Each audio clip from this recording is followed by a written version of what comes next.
everyone, welcome to our YouTube channel AMS Academy and I am Aishwarya Gupta, the Maths faculty। और आज हम continue कर रहे हैं क्लास 10th के फर्स्ट चैप्टर को, जो कि हमारे पास रियल नंबर्स। इसके बारे में हमने प्रीवियस 2 वीडियोस में पढ़ लिया है, जिसमें हमने पढ़ा था यूक्लिड्स डिवीजन लेमा और उस पर बेस्ड कुछ क्वेश्चंस। इसका लिंक आपको डिस्क्रिप्शन बॉक्स में मिल जाएगा। और आज कंटिन्यू कर रहे हैं हम अपने नेक्स्ट टॉपिक के साथ, जो कि है सेकंड टॉपिक रियल नंबर्स का, और वो है हमारे पास fundamental theorem of arithmetic.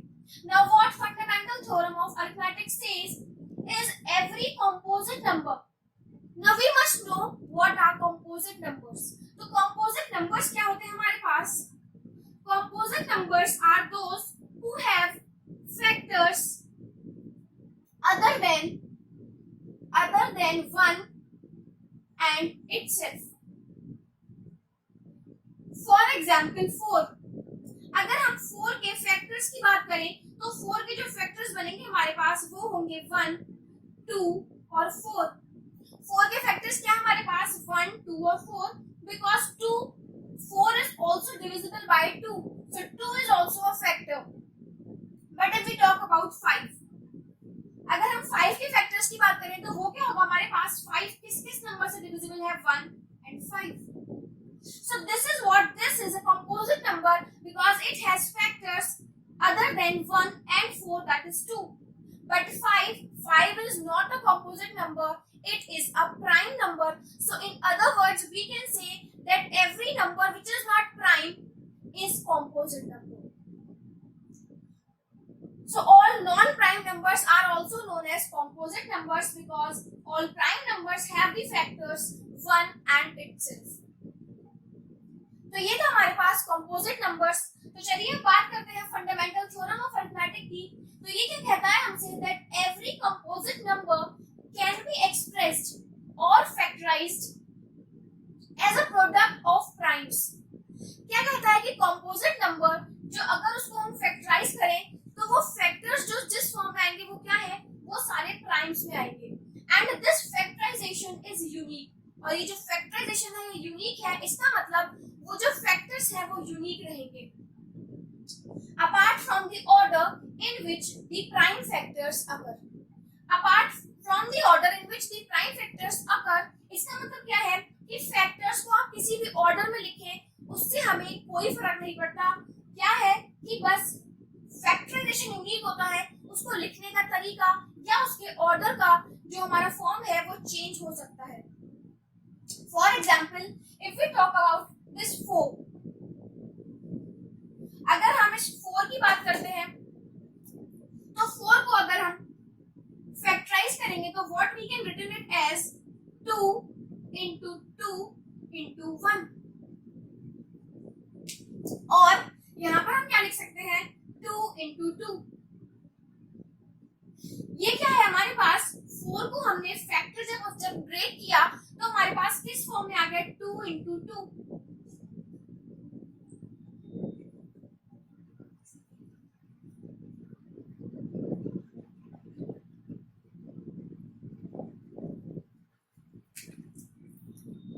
So if we talk about 4 क्या है हमारे पास कंपोजिट नंबर है, हमने अभी देखा था। तो अगर हम बात करते हैं इसके फैक्टर्स की तो फैक्टर क्या आएंगे हमारे पास इसके 2 into 2, और 2 क्या है हमारे पास प्राइम नंबर है, तो 4 को हम लिख सकते हैं 2 स्क्वायर। इसका मतलब कंपोजिट नंबर को हम किस फॉर्म में लिख सकते हैं, प्राइम्स के फैक्टर्स की फॉर्म में लिख सकते हैं। If we talk about 6 is also a composite number as it has factors 1, 2, 3 and 6। लेकिन अगर हम इसको फैक्टर्स की फॉर्म में ब्रेक करते हैं तो इसको क्या लिखेंगे 2 into 3।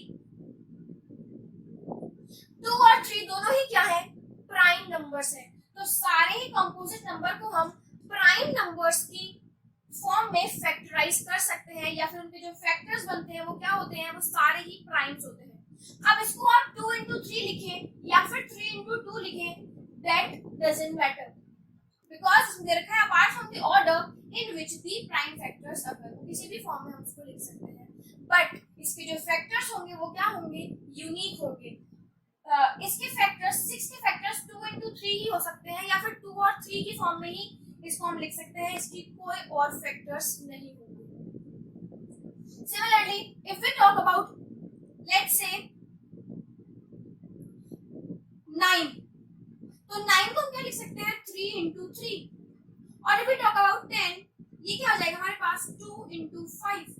तो ये क्या है, इसके जो फैक्टर्स है ये यूनिक है और प्राइम्स होंगे किसके, सारे ही कॉम्पोजिट नंबर को हम प्राइम फैक्टर्स के फॉर्म में क्या कर सकते हैं, फैक्टराइज कर सकते हैं. So this is the fundamental theorem of arithmetic. I hope आप लोगों को समझ में आया होगा कि फंडामेंटल थ्योरम ऑफ अरिथमेटिक क्या कहती है हमसे. So now if we move towards the questions regarding this theorem,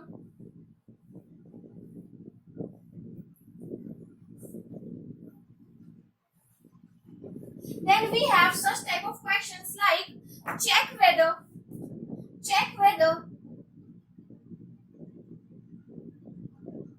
6 to the power n can end with digit 0 where n is any natural number.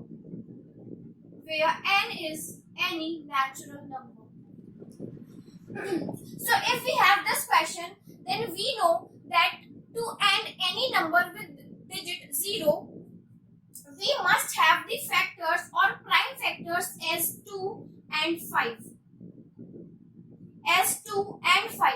किसी भी नंबर में अगर हमें क्या चाहिए, डिजिट 0 चाहिए एंड में, तो हमारे पास क्या होना चाहिए, 5 और 2 के फैक्टर्स होने चाहिए. तभी हमारे पास जो नंबर है वो क्या बनेगा, वो उसकी एंड डिजिट क्या होगी, 0 होगी. तो चलिए बात करते हैं 6 की. अगर हम बात करते हैं 6 to the power n की, then we know that the prime factors of 6 is what, 2 into 3. क्या आएगा हमारे पास 2 into 3. तो क्या यहाँ पर कहीं भी 5 है, no. So we don't have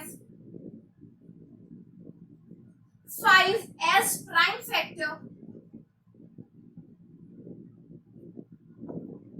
for 6 to the power n. And since we know to end with digit 0, we must have 5 as a factor, as a prime factor for 6 to the power n that we don't have. तो हम यहाँ पर क्या कहेंगे, that no 6 to the power n cannot be end with digit 0 because we don't have 5 as a prime factor. So this is the basic concept. इस type का question आ जाता है हमारे पास फंडामेंटल थ्योरम ऑफ अरिथमेटिक से. अब अगर आगे बढ़े नेक्स्ट क्वेश्चन की तरफ,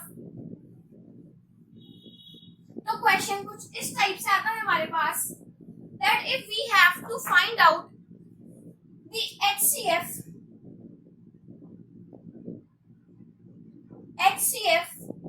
and LCM of 6 and 20.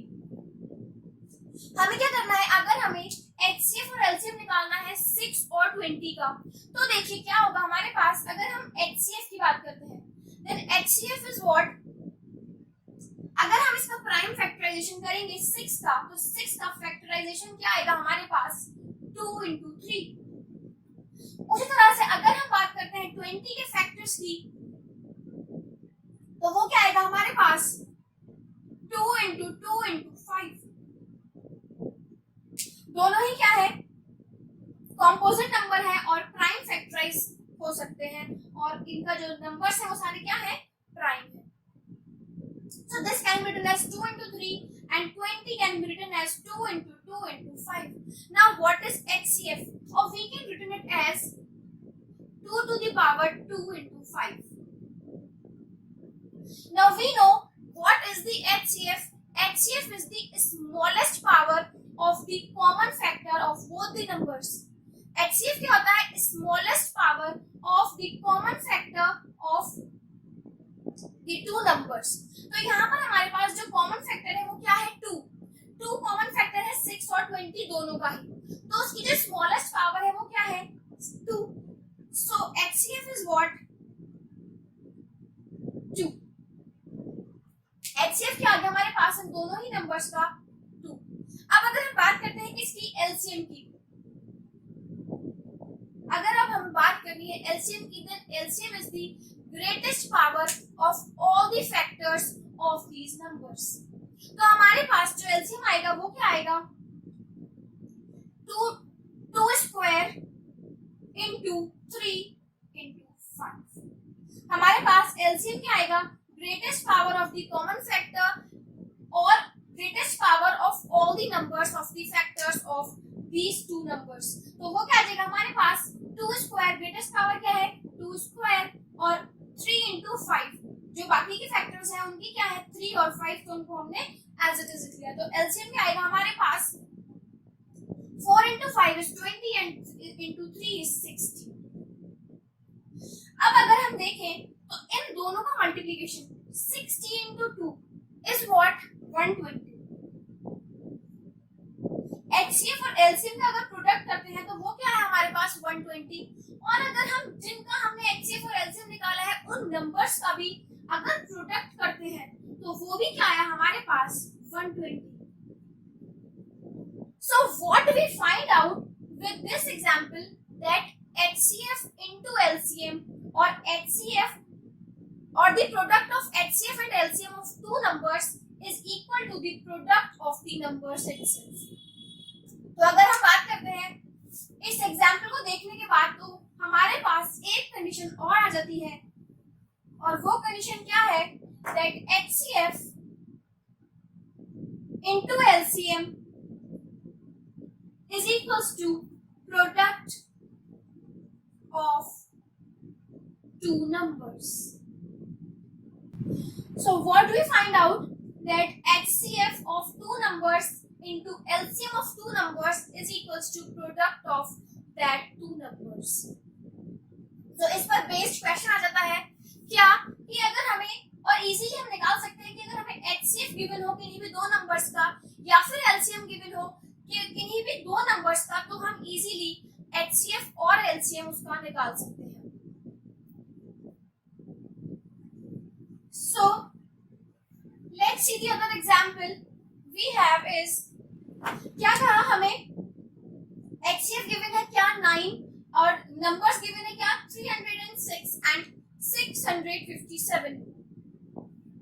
तो अगर हमें LCM निकालना है तो we can use that formula HCF into LCM is equals to product of two numbers। Then HCF is 9 into LCM is equals to 306 into 657। और अगर हम बात करते हैं LCM की, then we have 306 into 657 upon 9।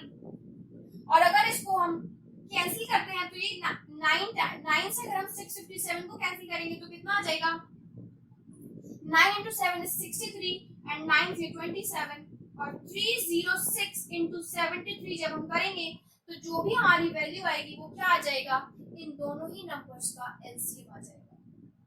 So in this way we can find out the other if we have one HCF or LCM is given। Now question is, find the LCM of the numbers 15, 12 and 21। अगर हमसे कहा जाए that find out the LCM of 15, 12, 15 and 21, then what we need to do is we have to first prime factorize these numbers। Then what are the prime factors for 12? Then we have 2 into 2 into 3। अगर हम prime factors की form में लिखते हैं 12 को तो क्या आएगा हमारे पास, 2 into 2 into 3 is 12, और we can written it as 2 square into 3। Similarly for 15 we can written it as 3 into 5, and for 21 we have 3 into 7, and these all three are in the form of prime factors। Now if we talk about the LCM, तो LCM क्या आएगा हमारे पास, we can see that 3 is common, So 3 will be written only once.